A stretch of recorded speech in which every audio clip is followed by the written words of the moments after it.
Hello बच्चों, आज मैं आपको बताने वाला हूँ standard 10 chapter 1 chemical reaction and equation. ये स्टैंडर्ड 10th का केमिस्ट्री का ये फर्स्ट चैप्टर है जो आपको काफ़ी इंटरेस्टिंग चैप्टर है ये। इसमें पहले तो मैं आपको कुछ टॉपिक्स बता दूं जो इस चैप्टर्स में आपको एक एक करके समझना है। पहले तो इसमें एक इंट्रोडक्शंस पेज रहेगा जिसमें केमिकल रिएक्शन एंड इक्वेशंस में क्या सीखना है वो आपको जानने को मिलेगा।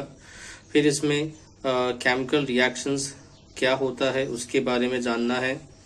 केमिकल इक्वेशन के कॉन्सेप्ट्स क्या होते हैं उसे जानना है आपको, right. And then how to balance a chemical equation, then types of chemical reactions को जानेंगे, कोरिजन कॉन्सेप्ट्स क्या है, and the last that is the rancidity.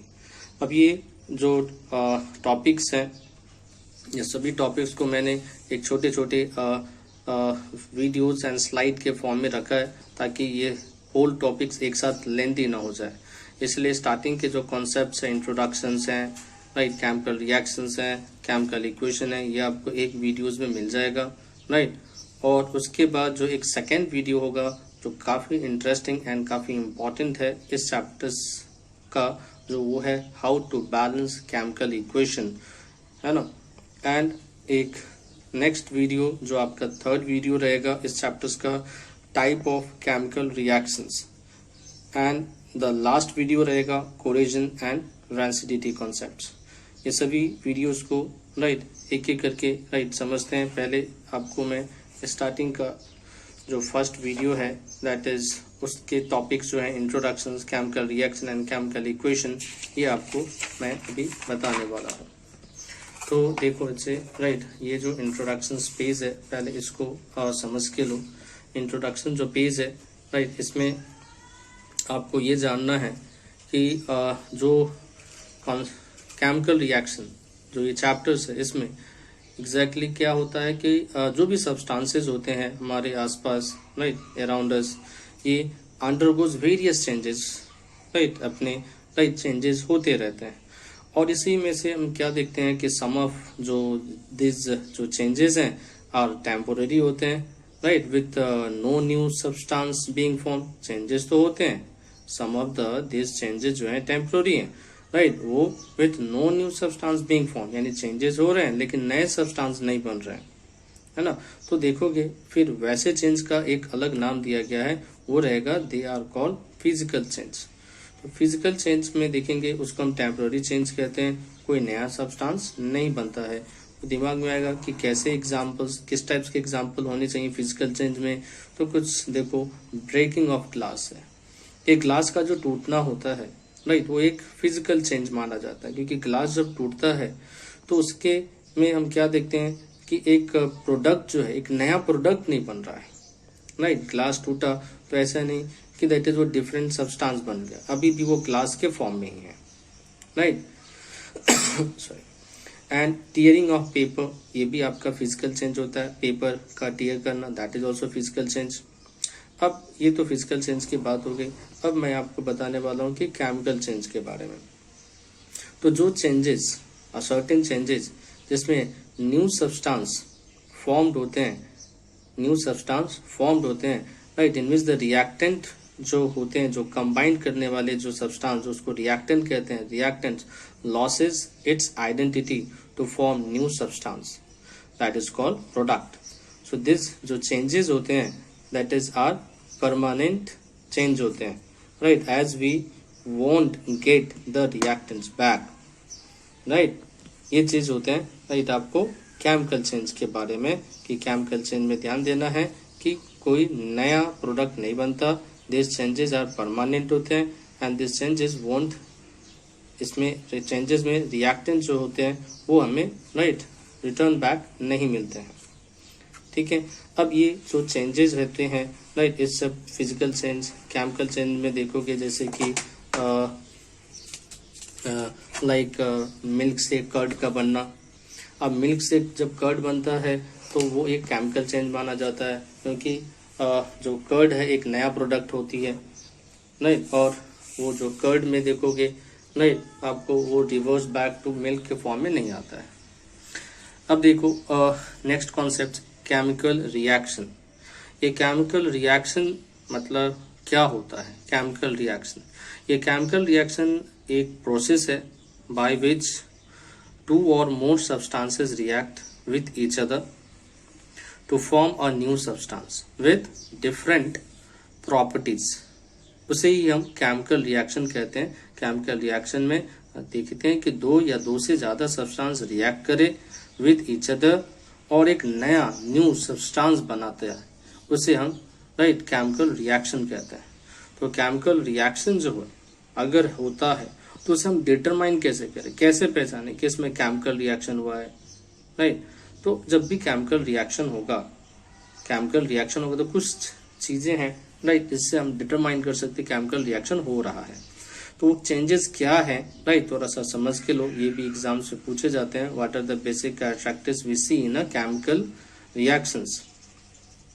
तो देखेंगे चेंज इन स्टेट में चेंज आता है, सॉलिड से लिक्विड होगा, लिक्विड टू गैसेस, यानी उसमें राइट चेंजेस आ रहा है, राइट। चेंज इन कलर में चेंजेस होगा, राइट, और इवोल्यूशन ऑफ गैस होगा, चेंज इन टेम्परेचर होगा।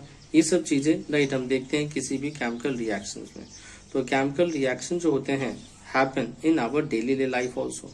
ये तो केमिकल रिएक्शन की बात हो, लेकिन केमिकल रिएक्शन हमारे डे टू डे लाइफ में भी होते हैं। जैसे देखो डाइजेशन ऑफ फूड, ये भी एक केमिकल रिएक्शन होता है, केमिकल चेंज है ये भी एक, राइट। फूड का जो हम फूड जो खाते हैं, राइट, वो फूड हमारे स्टमक में डाइजेस्ट होता है।